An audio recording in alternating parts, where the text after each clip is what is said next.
శ్రీనివాస్ గారు, మీ రాజంపేట నియోజకవర్గంలో బలిజ సామాజిక వర్గము ఫస్ట్ ప్లేస్ లో ఉంటుంది కదా సంఖ్యాపరంగా. అవును సార్, అవును సార్. రాజంపేటలో మెజారిటీ ఓట్స్ బలిజ. ఇంపార్టెన్స్ లేకుండా చేస్తున్నాడు అంటారా? అవును, 100% ఆ బలిజ కమ్యూనిటీలో ఇంపార్టెన్స్ లేకపోవడం వల్లే చాలా మంది నిన్న ఒక చిన్న జస్ట్ ఒక ఫోన్ కాల్ చేసాం అంతే. ఈ విధంగా అనుకుంటున్నాం ఎలా చేద్దామని అంటే స్వచ్ఛందంగా ఒక 180 మెంబర్స్ దాకా వచ్చారు. 180-200 మెంబర్స్ వచ్చారు. మేము ఇంకా ఇంకొంత ఇంట్రెస్ట్ తీసుకొని అందరినీ తిరిగి ఇంకా చేసి ఉంటే ఇంకా ఎక్కువ వచ్చి ఉండేవాళ్ళేమో. మేము దాంట్లో పర్టికులర్ గా ఎవరిని అడగల.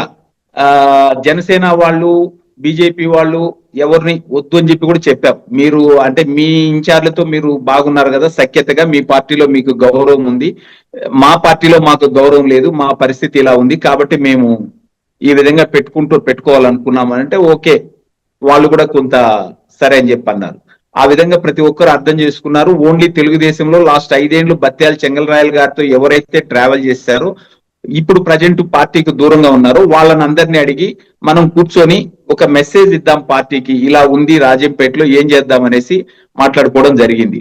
అంతేగాని ఇది పార్టీకి వ్యతిరేకత ఏం కాదు. మేమందరం పార్టీకి అనుకూలంగా ఉండేవాళ్ళం. పార్టీకి మంచి కష్టకాలాల్లో మామూలుగా మనకు స్వాతంత్రం వచ్చినప్పటి నుండి మనకు గతంలో జరిగిన అన్ని ప్రభుత్వాలలో జరిగిన పరిస్థితులు ఒకటైతే లాస్ట్ 5 ఏళ్ళు జరిగిన విధ్వంసము, వినాశము అన్ని అవి డిఫరెంట్. ఆ 5 ఏళ్లలో కూడా పార్టీని అంటి పెట్టుకొని బత్యాల చెంగల్రాయల గారితో ట్రావెల్ చేశారు. అంటే ఇంక మీరు ఆలోచించండి, కేసులు పెట్టించుకున్నారు, రకరకాల ఇబ్బందులు పడ్డారు. శ్రీనివాస్ గారు 1 మినిట్. రాజంపేట నియోజకవర్గంలో సామాజిక వర్గాల వారీగా బలిజ, రెడ్డి, ఇతరత్ర సామాజిక వర్గాల్లో మొదటి 4 ప్లేసుల్లో ఎవరుంటారు? ఏ సామాజిక వర్గాలు వారు ఉంటారు? ఫస్ట్ ప్లేస్ బలిజ ఉంటారు. బలిజ. సెకండ్ ప్లేస్ ముస్లిం ఉంటారు. థర్డ్ ప్లేస్ రెడ్డిస్ ఉంటారు.